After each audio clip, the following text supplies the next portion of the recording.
1 year since Israel began the 51-day war on Gaza, it called Operation Protective Edge. By the end, more than 2,200 Palestinians were killed, the vast majority civilians. On the Israeli side, 73 people were killed, 67 of them soldiers. This densely populated tiny strip of land that's been called an open-air prison saw a level of destruction that was unprecedented. So, 1 year on, how is Gaza doing? The short answer, not well. طبعاً الحياة بغزة كتير صعبة. إنه في ناس كتير ودعوا أبنائهم، في عائلات كتير اتدمرت. ولا السوق ماشي، ولا في بيع، ولا في شراء. السنة مضى من الحرب ولا عمار ولا صار حاجة. خايف ترجع الحرب كمان مرة وعشان يعني الوضع اتأثر والناس في ناس لهلقات مصابين من الحرب اللي قبلها. خايفين ترجع الحرب.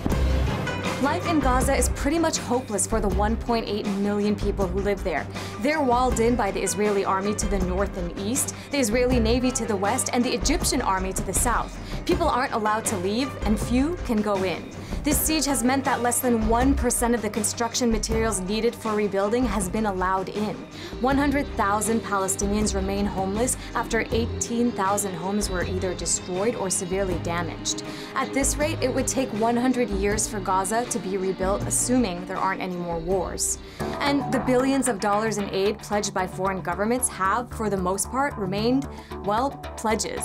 The economy is in shambles. Exports are virtually banned, and imports are very limited. According to the World Bank, Gaza has the highest unemployment rate in the world. Some people have resorted to selling the rubble of their destroyed homes to make a bit of money. Poverty is so widespread that nearly 80% of the population needs aid or food assistance just to get by. Then there are the emotionally shattered, Gaza's children. Most of them have never been able to leave and have now endured 3 wars in 6 years.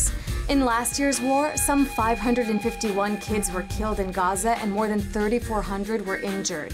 And even though the war is technically over, their trauma isn't. 3 in 4 kids show signs of severe emotional distress, including regular bedwetting and nightmares.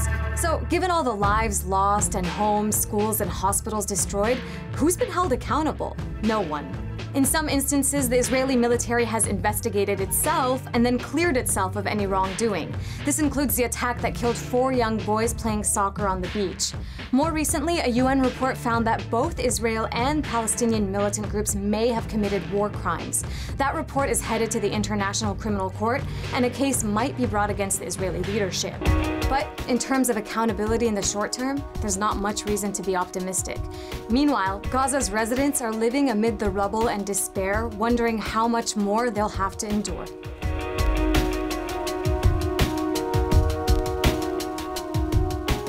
Israel's military offensive in Gaza continues, and the devastation is only increasing. You might be wondering, what exactly is Israel trying to achieve?